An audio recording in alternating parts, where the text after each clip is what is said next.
does it work? All right. It says it's live. We'll have to see how it goes, see if it's working. Let me turn on my iPad so we can see. We'll probably have a bit of a lag time, but you know what? I was just thinking of something, and it was something that you said about about artists in AI art and how that's going to change everything. But like it kind of clicked for me the the reference from a coder now using Right, like a drag and drop builder, and how 6 7 plus years ago we used to have to code if we wanted to create something custom on WordPress, code. right. But now, yeah, I could see what you're saying about the industry for artists. uh, they're going to have to learn how to use tools like we did, drag and drops. Yeah, I'm curious to see how it evolves, how it works, because it's gonna I don't know, it's very, we coded with just tables, and there was no responsive yet, and if you couldn't code, you didn't have a website, and then WordPress kinda came out, and then you had to figure out how to make the CMS integrate. You still needed an expert for that, and then everything's turned into drag and drop. Mm. For the better, it's easier, you can build websites faster, but, um, yeah, it's evolution of skills, gotta keep ourselves relevant. Definitely. I think COVID taught us that too. Like we saw it in our clients, like our clients, things changed so quickly and they had to pivot. And it was only those that pivoted and were ready to move quickly. Those are the Mhm. ones that, that survived through it. And some of them even flourished. Yeah, that's true. Uh oh, That is for sure. what's happening here? Oh, did I maybe go live on the wrong thing? I don't know, I see Pez Reloaded. Hi, Pez. Pez Reloaded. Oh, okay. Is it working? I think so. Hmm. Uh oh. Told you this is it's going to take me and now I understand why some of the other experienced content creators, they advise like not to try to stream across multiple channels like at the first time, to try to get Oh, this one down first. Yeah, I see one live is on, but I don't know if it's all right. Well, let's just keep it going. We'll see what happens. Hopefully we are live. I don't know, I don't see it on my device. But that's what happened last time. It was a really big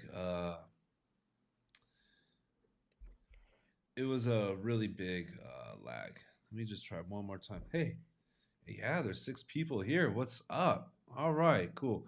Pez, Stacy. Okay, it seems to be it just doesn't work for me. Cool, cool. Awesome, awesome. I'm glad to see you guys here, and I'm really excited about this call tonight. I have really special guest here, who's got to be the most talented designer I personally know, and I'm really excited. Yeah, uh, the Just a little skill more. levels are phenomenal. So I'm really excited about this call. Lauren, would you like to introduce yourself? Sure, yeah. Hi, everyone. My name is Lauren. I am the founder of Brave Factor, which is a web and branding agency for nonprofits. So we specifically only work with nonprofits, and also co-founder of a content collection tool for web creators called GatherKit, but it's still very much in progress. So that one is TBD, but that's what keeps me busy during the day. Uh oh, the brain fog already hit. Oh, no. Oh, no. Wake up, Jeff, wake up. Mm. And for everyone out there, we're both in Asia. It's a bit late over here, so got the late night tea going on. Well, Mhm. I really appreciate you coming on this call. I've learned so much Sure. from you throughout the years, and especially when it comes to design and developing design skills. And when I was thinking about what we could discuss uh, this evening, like design, I've been focusing a lot on design, and I've been seeing, it just happens I've been seeing in other posts going around right now, like this last week, hearing other people's challenges wanting to learn design.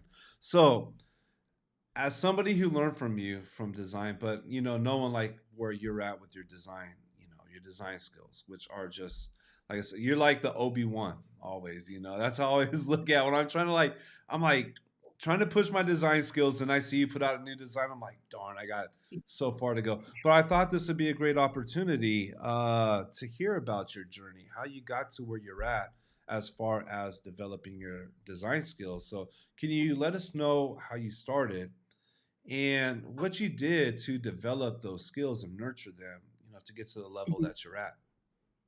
Sure, yeah. I think I have a little bit of a one up because my mom is an artist, a fine artist. So I was always kind of learning the basics of art and composition, even as a child.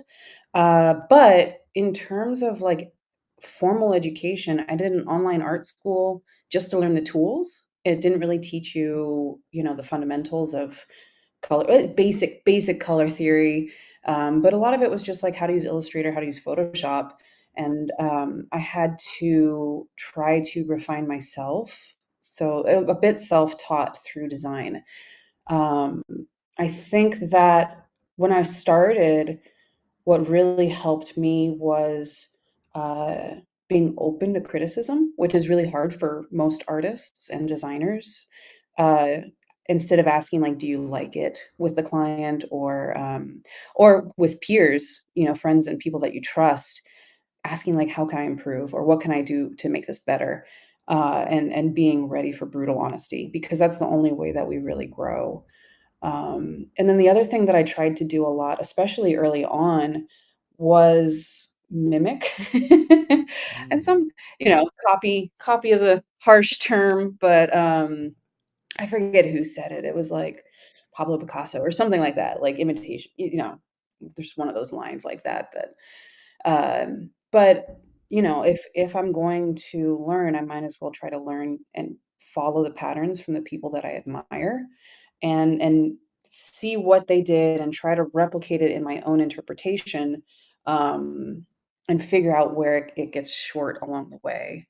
But I think a lot of it just comes from that painful process of it just doesn't feel right, and you're constantly pushing yourself to figure out how to improve that. Wow. Okay, there was a lot of good stuff right there. A lot. I think some of them were some recommendations you gave me years back. Uh, but as far as like the imitation, I think that's a big one right there because as Mhm. creatives, and I know I felt this way, like a stigma around being, replicating something or copying something. So I made this mistake before, and I see this mistake made quite often where web creators would try to design something completely brand new off the top of their head. Uh, Correct. Now, what imitation? I heard a saying also before was like the second person to paint the color red in a cave learned from the first person who painted red in a cave. And I know. right, they still made a cave painting. Uh, Yeah. like for somebody to start off, like do you have any suggestions or recommendations or just maybe a different perspective to give uh as far as replicating and using other designs as imitation for inspiration or vice versa, something like that? No, I think that's a really good question. There's something you said there that made me think of something else too, and now I forgot. Oh, like as a fine artist, um, especially when you're starting, you have to draw with a reference photo. It's just if you're learning how to draw, and I said draw a lizard, chances are from your memory it's not going to be very good. We need to look at things in order to learn from them. And I think that's true with design too. And we could talk more specific like UI and proper structure and things like that, but just design in general, it's learning you need to look at things. And I mentor a lot of junior designers, but and I've noticed it's the same thing like you said. They will think they have to create something completely from scratch, from their imagination, and it usually is not there. It's not where it needs to be. Whereas, I just require them, you have to have reference photos. So, you know, they'll go through Dribble, they'll go through Behance, they'll go through Pinterest, whatever it is that they feel inspired by, and collect, you know, make a collage of everything. You know, they want this kind of feeling, but this kind of layout, and they like this kind of grunge texture so that I can kind of see their process before they start any kind of design from the top of their head. Um, and I think that's one of the best places to start of, you know, maybe don't copy exactly of someone's design, but how did they lay out a page? Why did they lay out a page that way? Really try to look at everything critically, uh, and see what you can do differently, I guess. Because now I thought of another thing that I did when I was a teenager too, because I'm a nerd that way, I guess.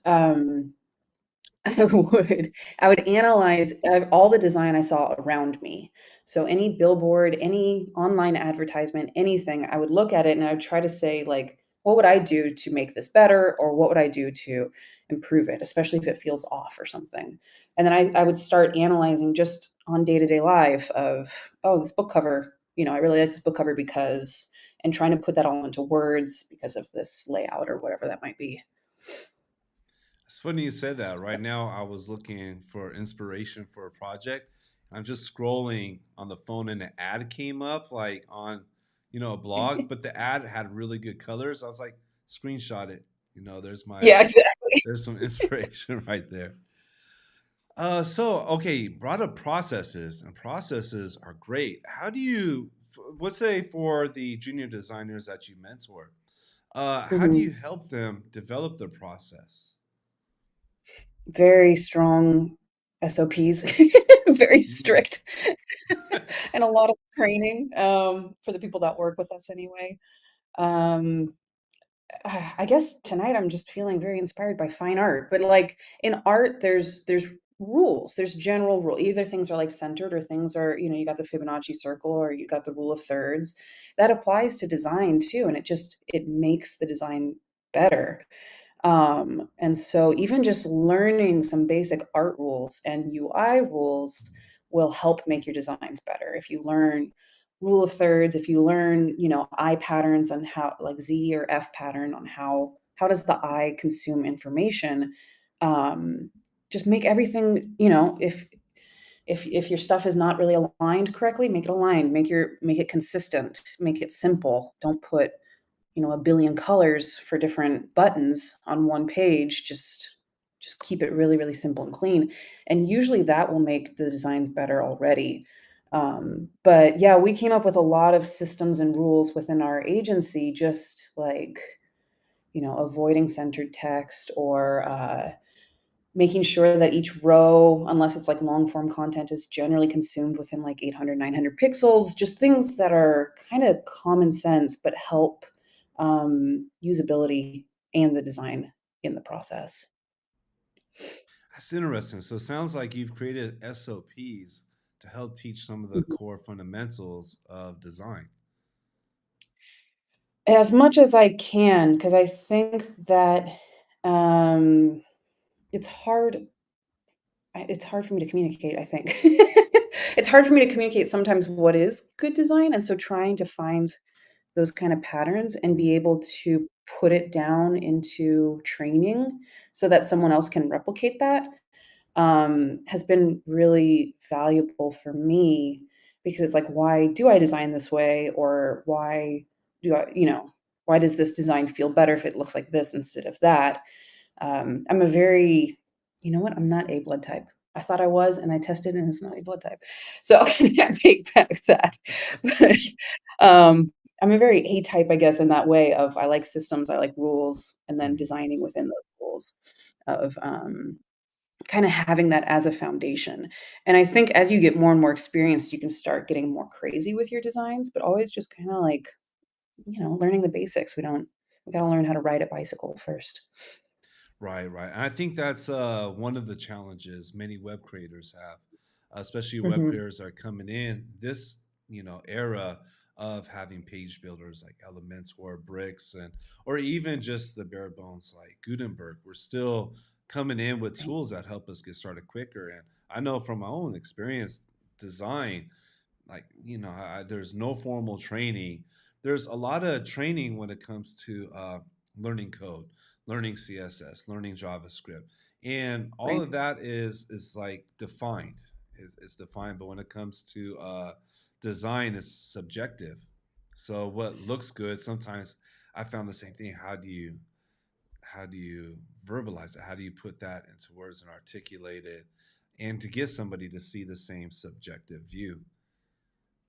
I feel like art is subjective, but I feel like design is systematic Mm. personally because what we're creating, unless you're doing like an amazing experience, some kind of crazy web experience that is unlike anything else, that would be probably considered art. Most of the stuff that we build is business tools. It's practical, it's functional.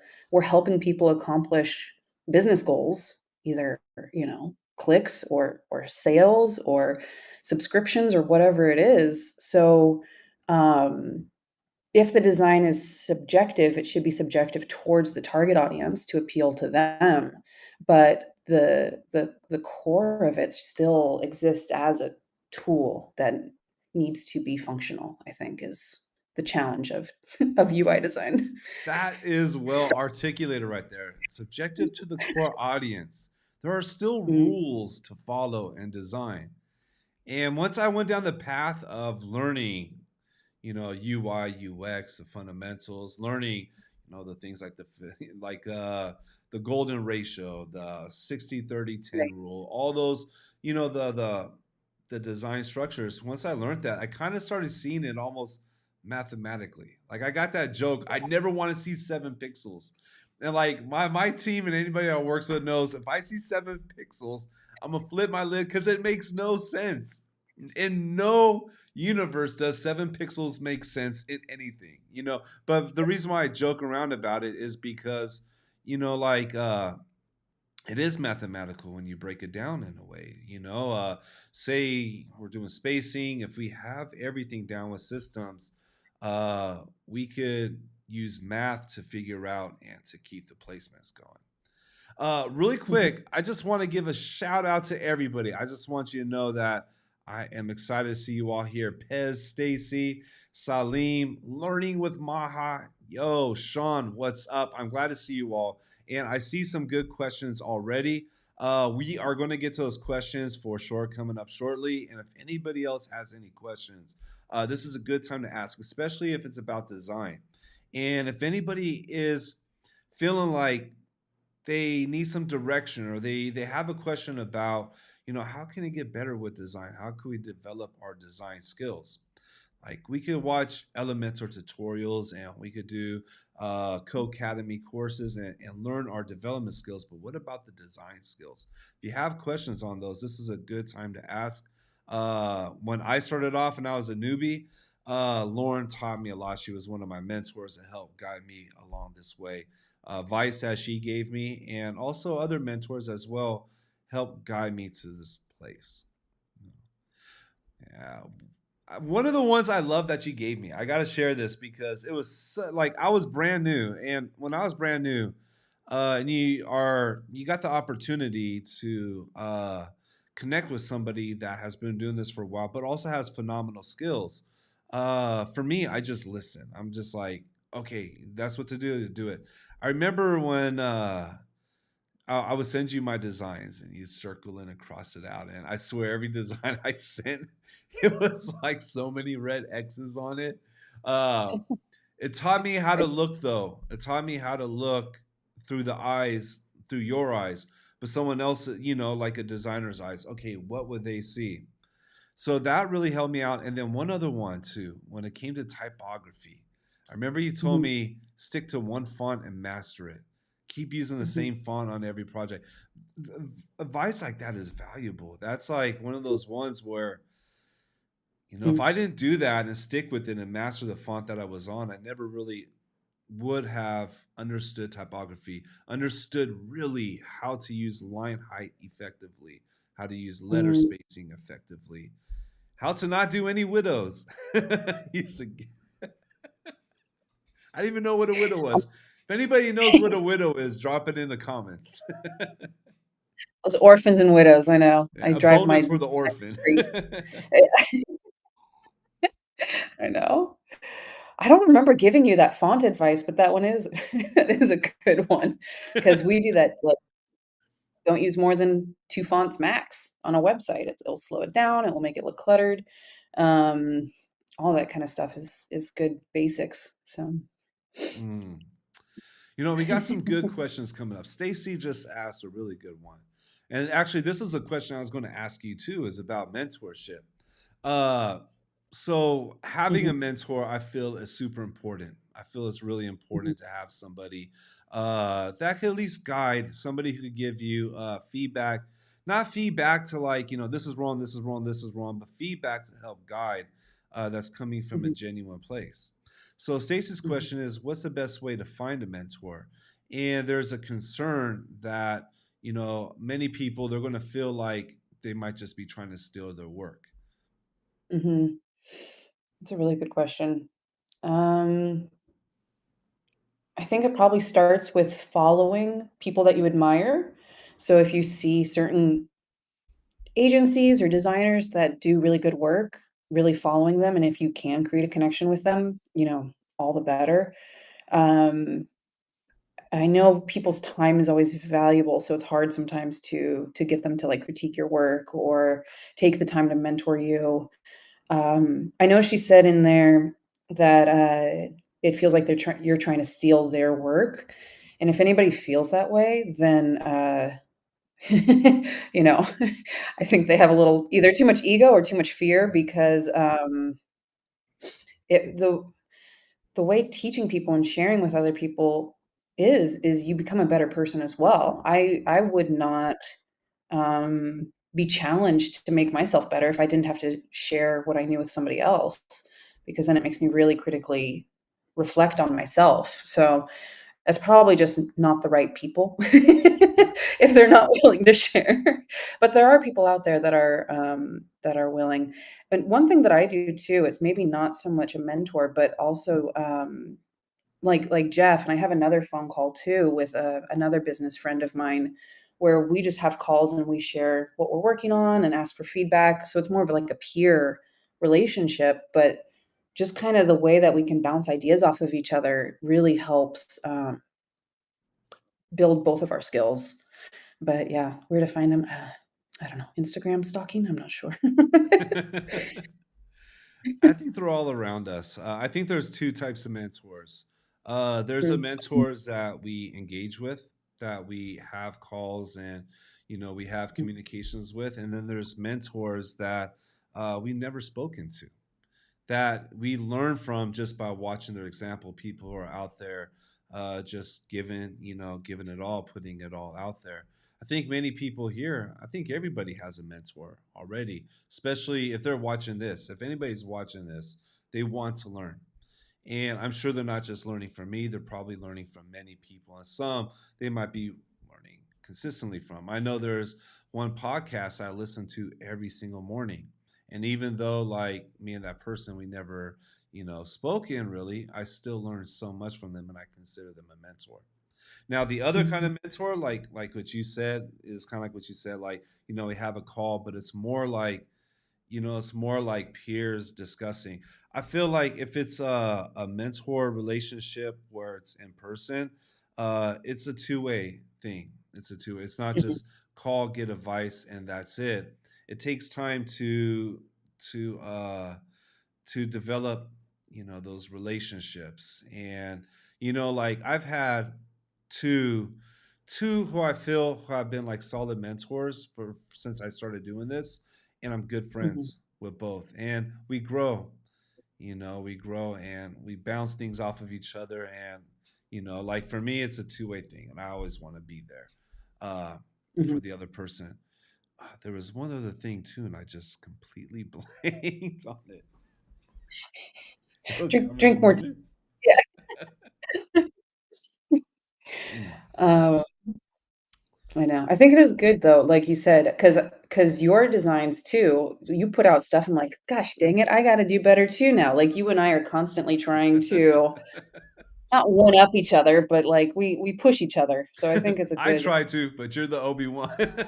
I'm I'm I'm the that Padawan still. I still feel like the Padawan. Just kidding. no, no, no. Uh, Let's see. but one other thing, oh yeah, the thought came back to me. Going back to that, that feeling that maybe, reaching out to someone or connecting with them, like they might not want to because they're worried about stealing work or something. I feel that those people are rare, and definitely you probably wouldn't be attracted to them anyways. Because if somebody has that kind of energy, then they got that standoff energy where most people are willing to give back, especially somebody doing good. Somebody's doing good, they're usually grateful and they enjoy giving back. And not only that, uh, when you teach and help others, you learn. Doing Mm, what I'm doing here on YouTube and stuff like that, it pushes me to keep learning. So learning is one of the best ways to teach.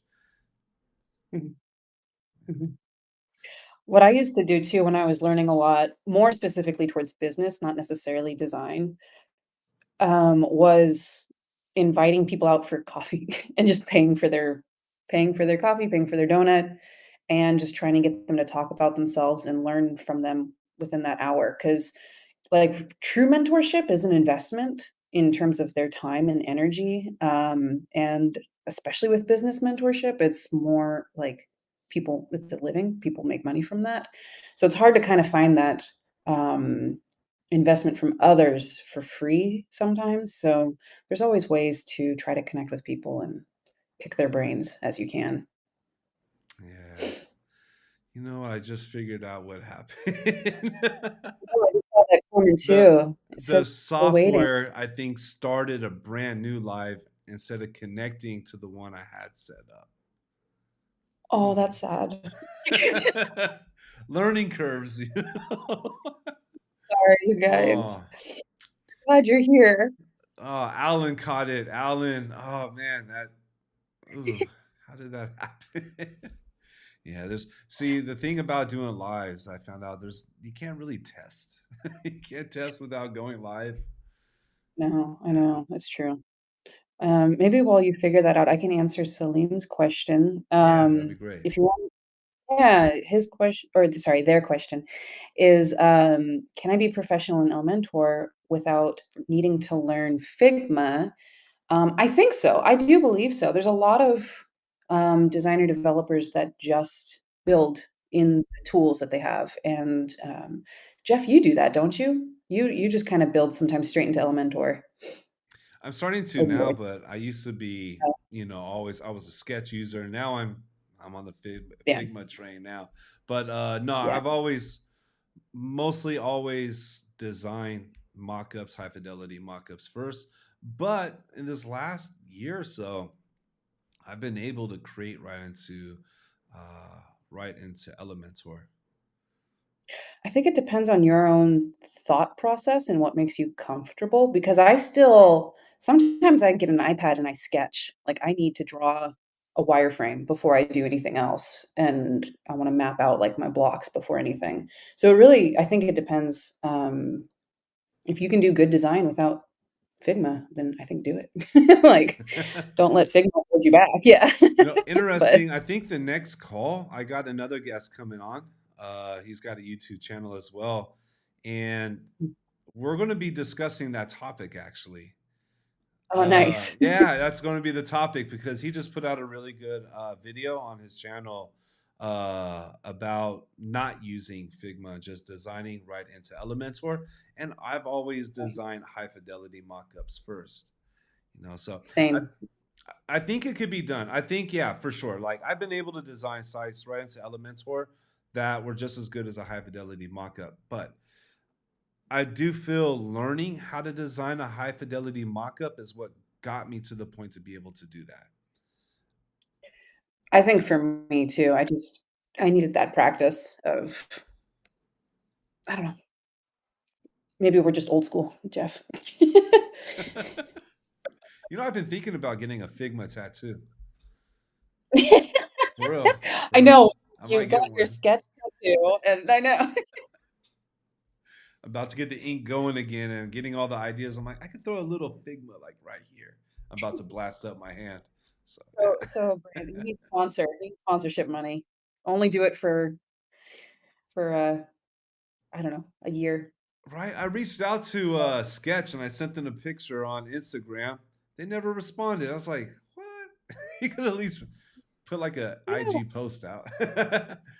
Yo Pez, reach out to me on Instagram. By the way, Instagram is going to be the best place to message me. You could go over to the about on my YouTube. I'm going to be updating all this coming up. So I'm going to be updating a lot on my Instagram, more on the website and stuff. But for right now, the best way to reach out to me, I'm open for anyone. Like anybody wants to connect, I'm just happy to connect. I'm just happy to connect with other web creators. If anybody ever has a question, feel free to message. It's all good. Mhm. Mhm. And yes, Figma is good for complex design. I do agree with that, and collaborating. It's great for that. I just feel it helps out with the process of getting to learn design. And just going back to the fundamentals and understanding the fundamentals, I think learning a tool and being excellent at a tool and being really good at one is also one of those fundamentals. Yeah. Yeah, for sure. All right, we had another question here. All right. There was one that's very technical, and I'm not sure the answer to that one. Yeah, Learning Wamaha asked about MySQL with PHP best for web development. Uh, like MySQL, that's more of the database side of things. I don't know much about it at all. Mhm. PHP, now that's more if you want to get into building custom themes, and you could even get into web apps if you get really good with PHP. I think it all depends on what direction you want to go in as a developer. Mhm. Uh, so I think you got to first answer that one. Like, what direction do you want to go in? Before I could even suggest what code to go in. But one suggestion I will give, though, and this is just my philosophy I live by, is to master one thing at a time. To pick one thing and just get really good at it. Once you get good at it, move to the next.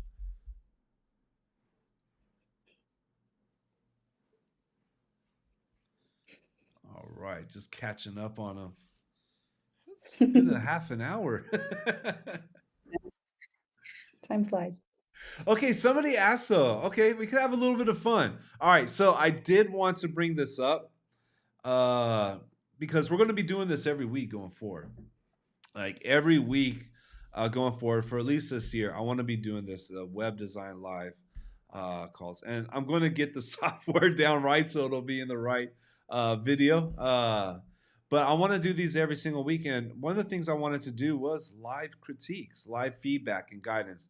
Not critiques as far as like if you got a website that we're going to pull it apart and just like no, this is wrong. This it's not about that, but instead doing live feedbacks where like myself or we have someone like Lauren, who is a creative director, also could help out with giving some guidance. We do have a little Mhm. bit of time. If anybody is here and would like to get some feedback on your website or just some direction, some feedback and direction, just post it in the comments. We'll see if we can get it to work though. We got to check out if the screen sharing thing works out, but it'll be a good Agreed. test. I'm worried I'm worried about my internet speed, so let's see. Let's see if it I works. think I have to do the screen share, but if you have like something in front, maybe, or we could both take a look at it, like on our Yeah, side, yeah. and I could probably do the screen share.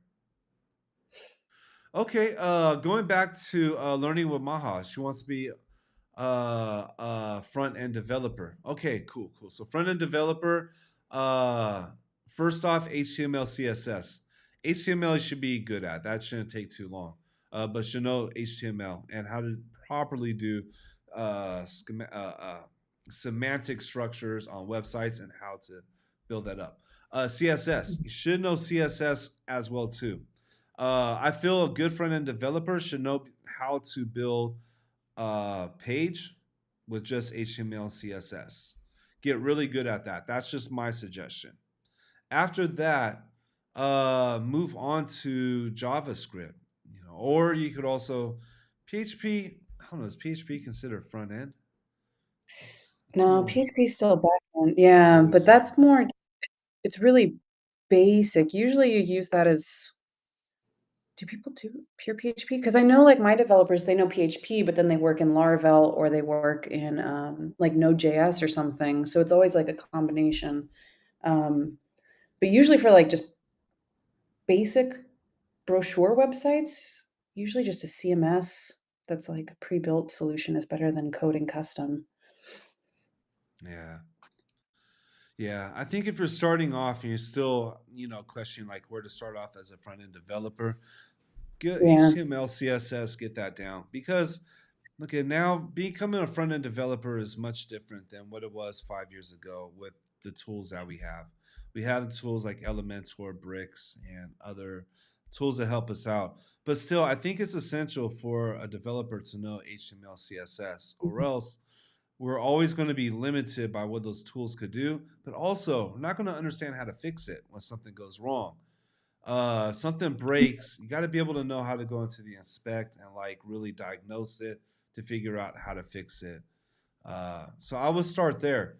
And like look at if somebody this is actually I put some thought into this because I was about to create a video on this like where to start as a web creator building websites in Mm, 2023, which is different from before. And I go by mastering one thing at a time. I would go HTML, CSS, and then I would choose your page builder and master that page builder. If it's Elementor, no Elementor, like all mhm, in and out. If it's bricks, no bricks in and out. Just master one thing. And if you can master those, you're good. And then if you get good at design on top of mastering that, then you're a full stack designer and then you're solid. mhm. Yeah, I agree. All right, Ben I'll Ben answer confirmed. real Oh, quick. sorry, go ahead. Yeah, no, I'm excited about Ben's, question. I saw that, I'm like, "Yes, good question." Mm. Um, Stacy, I do not have a YouTube channel. I am a shy introvert that Jeff makes me join him, so special special appearances, but, I hope to join you more, Jeff, as well. Uh, we do a lot of phone calls in your, building, your Lytbox Academy. I like to do we do a lot of, training and tutorials there, but not too much YouTube stuff for me. Yeah, sorry, Jeff, did you wanna read Ben's, question, or you want me to read it? Go for it. Okay. His question is how should you introduce yourself to new clients when building websites with Elementor? Web designers kind of sound surface level, and web developer will annoy developers in general. Um, I don't Good know. I say question. designer developer. Yeah, I just keep it really generic. But what I think is exciting is using it, introducing yourself a little bit more, because, designing developers, like, okay, cool. Especially with clients, answering it with what pain points do you solve to kind of pique their interest. So it's not so much what tools do you use or what are you doing day to day, but like how are you helping people? How are you helping clients? That's what differentiates you from web designers or web developers is the way that you help. So, like Brave Factor, my agency, it's not just a web development agency.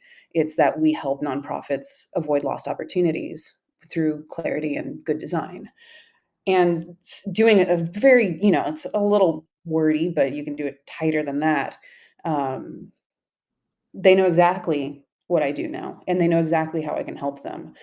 Uh, and so, you know, what do you do? Oh, I create websites that blah blah blah, or whatever that might be. I help my clients do blah blah blah. I help my clients make the most successful landing pages, that triples their ROI or something, is much more interesting than just what do you do. um, I hope that answers the question. There's a good what was it called, Jeff? Now my brain is failing me. um Shoot. Oh, storytelling, the story branding. I got a lot of that from there because, he works through how to come up with your one-liner and, why someone should understand exactly who you work with, what problems do you solve for that person or those people, uh, a little bit of the solution and kind of like some kinda invitation to join or a little bit of the process. And that's what he recommends for the top of homepages on all websites, so that anyone who lands on your homepage, "I build websites," says nothing on what you can do for me, the client. Um, I help online e-commerce stores triple their ROI through landing pages. Now I know what kind of designer developer you are and how you can help me. So that's a little more like marketing and positioning to determine if that's something that you do. If you're still new, I know that that's probably overwhelming. So, uh, I've written a but lot of one-liners, and it's always hard for me to get it down. I like, yeah, I always had just like a humble approach. Yeah, it's but that's just Mm, me. You have an awesome one though. You have yours down.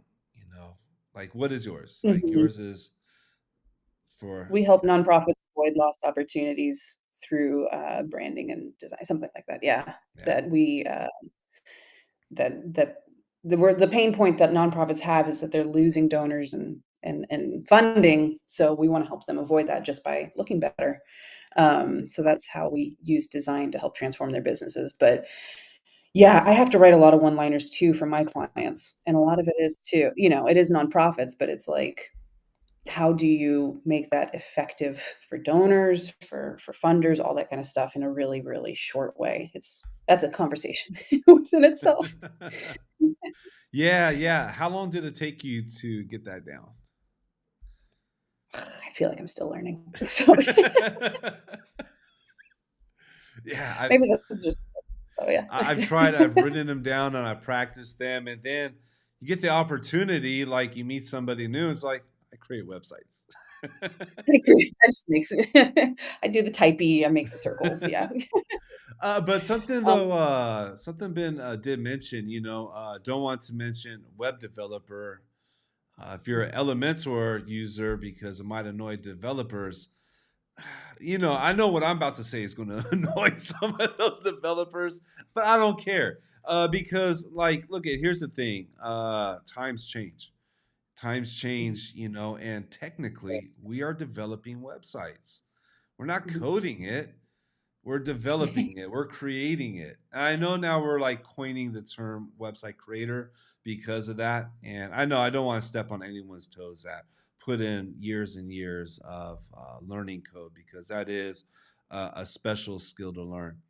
I feel like we got to find our own truth in what we're comfortable with, because Mhm, if we are developing websites and if we are putting time into learning even like the front end code, HTML, CSS, and we're able to do technically we are starting off as web developers, and if we're design and we're learning design, we're designers.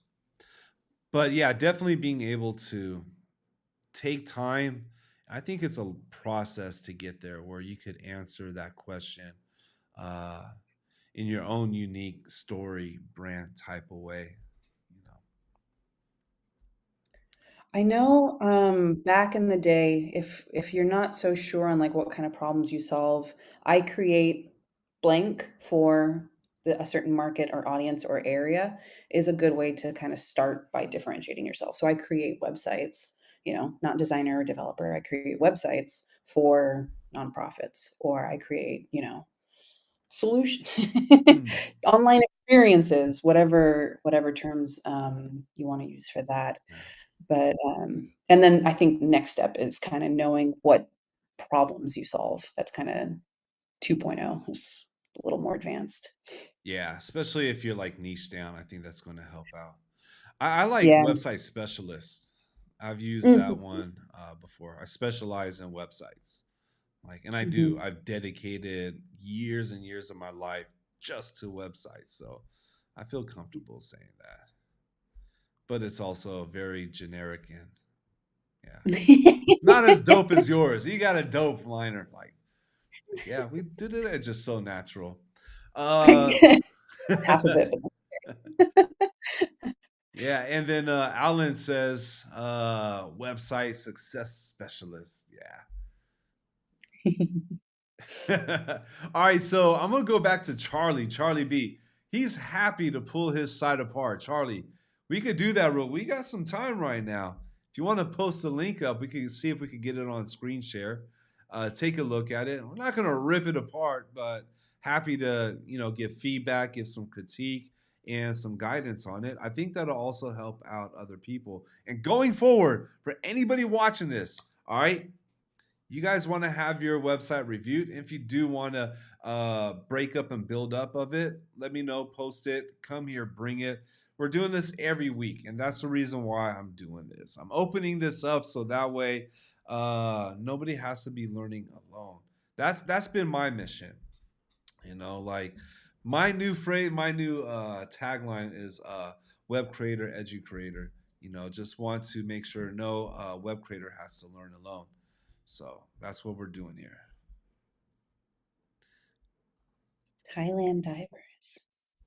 ThailandDivers.com. .th. That's right, from Thailand too. Okay. Oh yeah, probably. I got to turn that off. Uh, it's probably from YouTube's their thing catching. So Thailand Divers, is that .com? Let me see here. I don't think the first link shows. I'm not sure what they mean by that. It's Divers. I'm not sure the first link shows.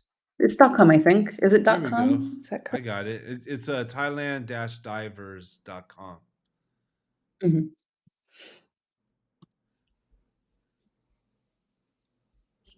All right. Let me see if I could get a screen share to show here.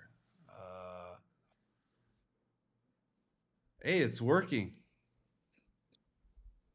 Yay! Cool. All right. So, Lauren, I'm going to go ahead and scroll through this slowly, just kind of like take it in. We'll look for some of the main points.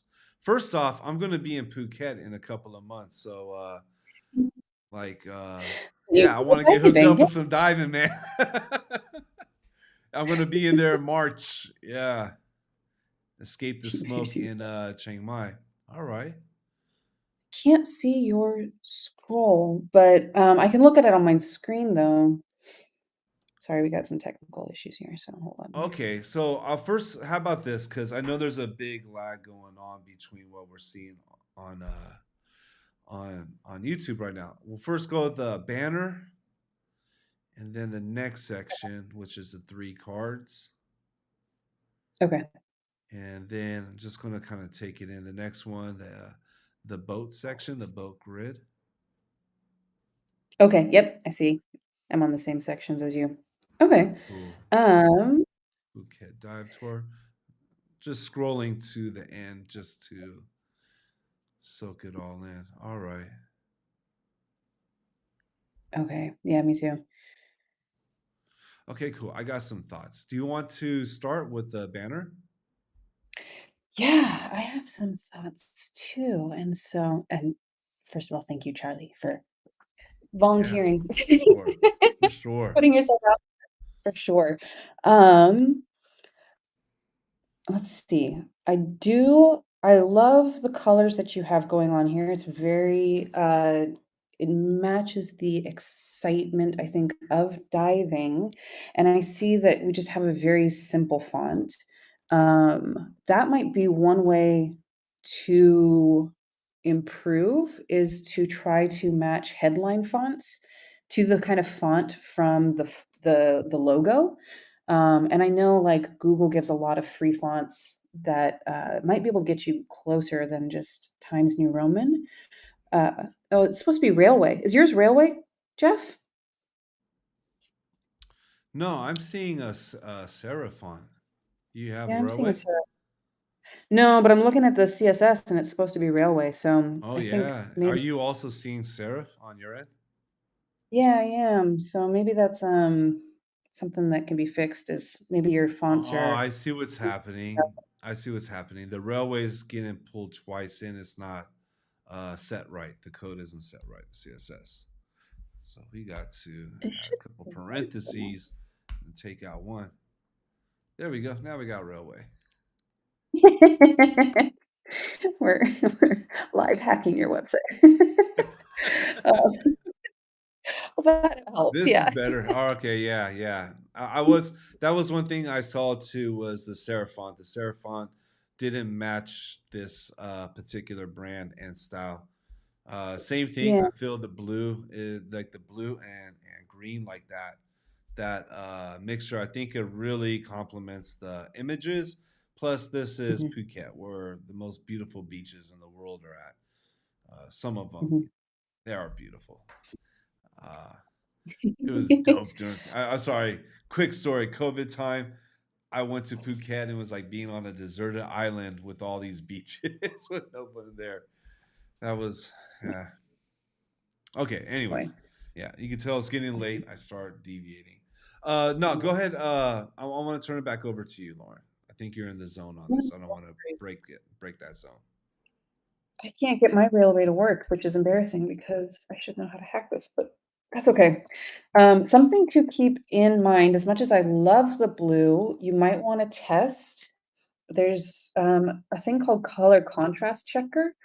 It's probably not so Mm. important for a Thai website, but it's something that you can keep in mind for people that might be, um, hard of seeing. Uh, Checking the color of the blue versus the white text to see if it is compliant, and I'm trying to pull it up here, but I'm not doing a very good job of it. I think it Well, might be closed. there's a few of them. I use the one from Adobe. I just posted it. There's also one from Coolers as well that are really easy to use. That's the one that I like too. So that's something to, keep in mind, with the future of websites. But I think, Jeff, I'm not sure if yours is showing up. The WhatsApp text is larger than the navigation text, so that might be something that could be tightened up a little bit too. Yeah. All right, I'm going to give a few right here because I see ways that we could redo a lot of this, and they're not big, but it would be a big drastic move.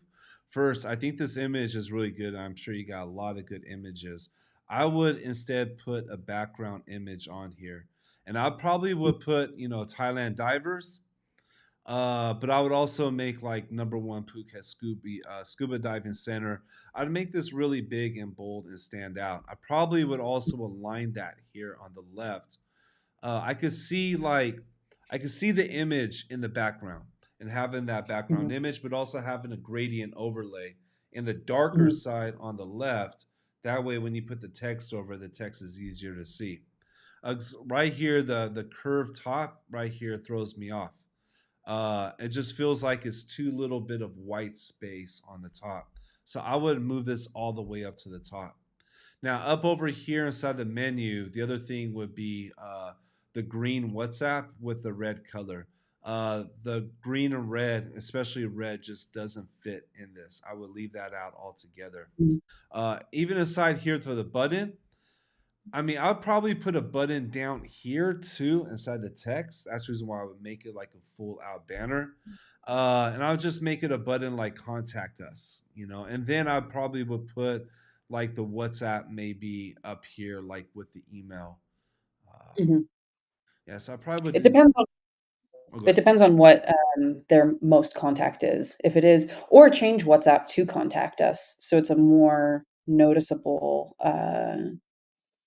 term for people to notice, but, if because I know Thailand, I know most people just do WhatsApp, so maybe contact us is, not as effective.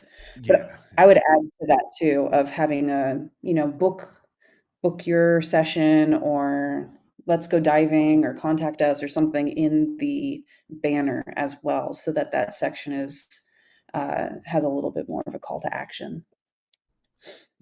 Yeah. Yeah, definitely. I think the banner is going to have the most impact for this website after seeing it.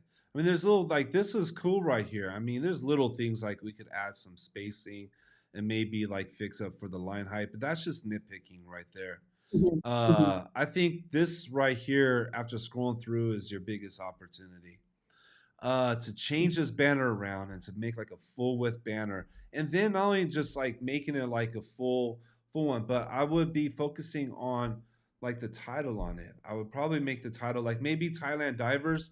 I'm guessing this is your H1 right here. Let me just check.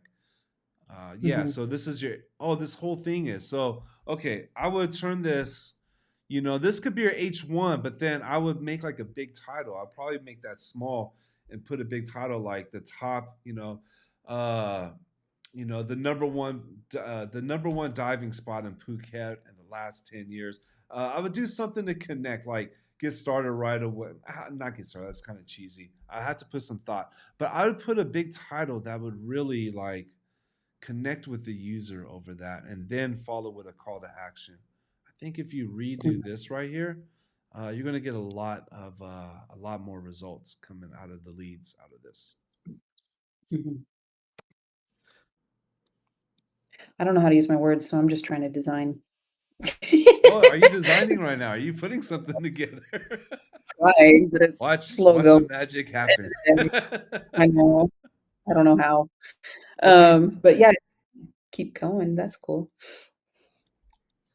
so WhatsApp is cool, and the thing is, we could have like a WhatsApp like contact on WhatsApp. We don't have to use WhatsApp's colors though. You could use your own. So like Mhm, right here, like the main call to like I would have two call to actions up here. I would have a secondary. I would have this here, but then I put a button over here. Well, let me go back. I'm not sure. I'd have to think about it. I don't want to just speak too loud. But definitely, the call to action on one of them would be a solid button. It would be like something that stood out. Like if you had this going all the way up and it was like blue and like this gradient, I would make that button like maybe what's up? white with the text so that way it just really stood out. Mhm, Yeah, I probably would make it white with like blue text up here. And maybe make the back. I don't know. I'd have to let me see what you do, Lauren. I know you. You know what? My brain is shutting down too, though. That's the Oh, downside. I'm getting to the end of it, and I'm sorry for that. I know. I Um, know. but yeah, definitely, some kind of, I think, like you said, background image, background slider, background video, make it really feel immersive, and even some kind of enticing, right? Because if we're looking at this from, I know we're not talking about design anymore, we're talking about positioning. Uh, why do people book with you? Is it because you're the best, or is it because you're, like the friendliest, or like what makes you number one? And um, how can you like entice people? If you do, maybe dig into some Behance or Dribble examples of tourism or hotels or any kind of, even like those boats, like those day boat, not day boats, but like diving boats. I know that's a big thing too. A lot of times Mhm. the top title will not be like number one or just kind of who we are, but like explore with us, or something that makes that like interest people of like, oh, I want to be there, I want to experience that, I want to to feel that kind of joy or adventure or something. So that's something that could help pull in a little bit more as well. A little Yeah. more storytelling. And I just went on Google Maps and I see you have like over 35 five-star reviews right there. So That is that's like on I would there. be putting like maybe something about the reviews. I would be Mhm, focusing on the users up here. So I would put somewhere up in the top as well. I would put some reviews up here. You have them. They're mhm, here mhm. inside Google. Take those reviews, use them to your advantage.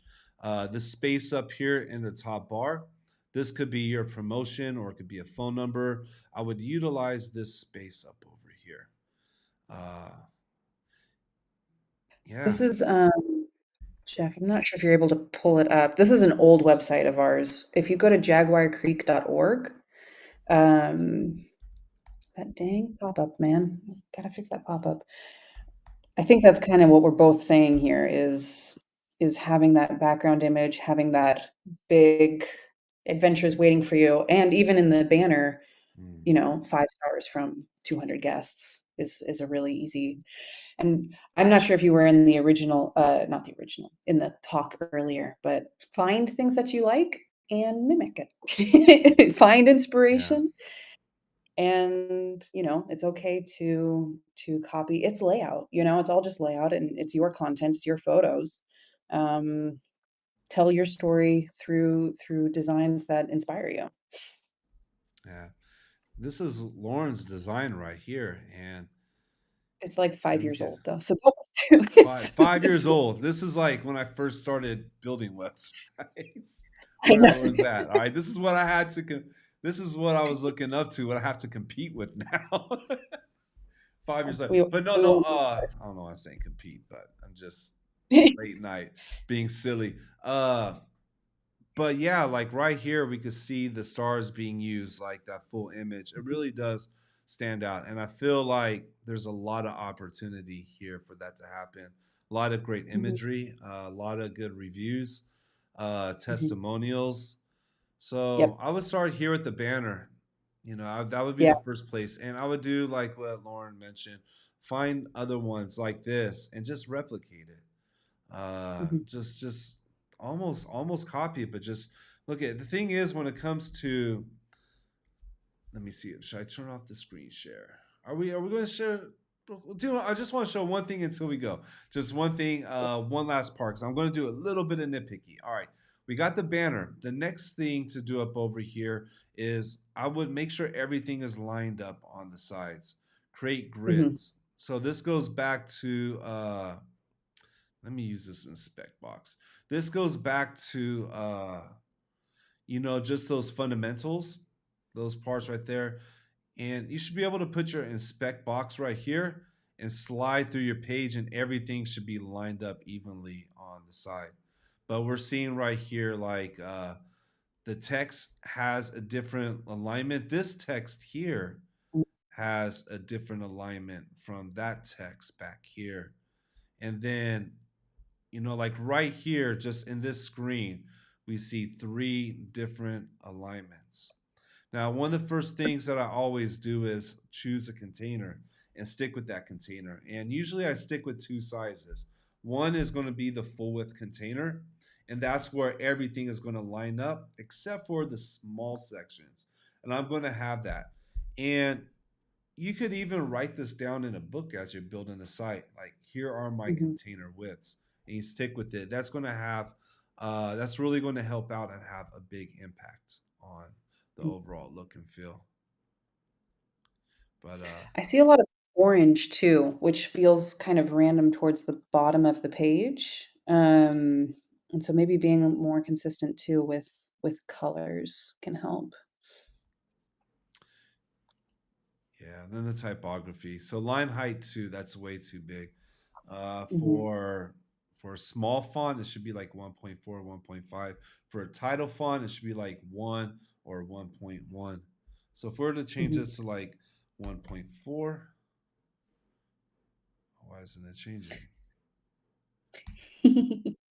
Another reason why you don't want line height this tall Oh, too is that the eye does this thing that where it's grouping like elements.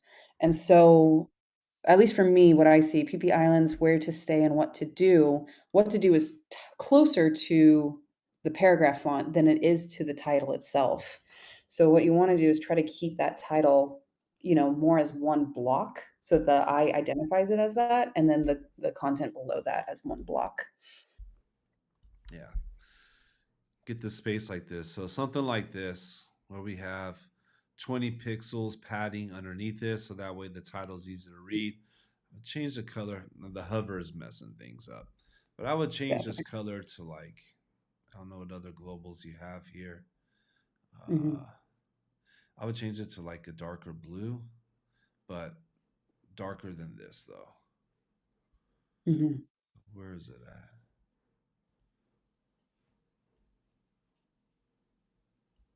You Yeah. might consider too, I see you put your telephone number down at the bottom. You might put that up next to email, if that helps for those that might not feel comfortable with WhatsApp, just so that you have an extra way for them to contact too.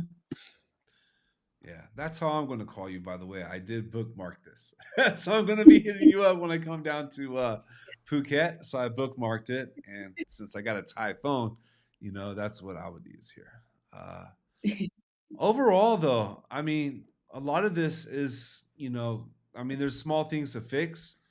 Overall, Mhm. I feel the big parts. This is just my feedback would be the banner, fix the alignments, throw in those reviews, and you're going to see if this is your business, you're going to see a big change in that. You're going to see a lot of. I'm losing my words now. That means it's almost time, people. Okay. You're gonna see a lot of improvement. All right. I love conversion optimizations. Uh I like doing heat maps. I like making those little changes to get more leads. But just really quick, I was going down a train of thought before we sign off because it's been an hour and I appreciate your time being on Yeah. this call. I know you're a little bit later over there. Uh, I just wanted to quickly go back and just reaffirm about the imitation. Uh, Mhm, mm. and I've heard this shared before. I forgot who shared it. It was somebody who is like high up inside the. And I think it was Seth Godin or somebody, that shared this. It was about imitation, emulation, and innovation, and gave the analogy. And when it comes to like design or just in general, everybody starts off with imitations. That should be the place to start off with. One of the Mhm. most difficult things for me to do when I was new learning design was replicating a website down to the details.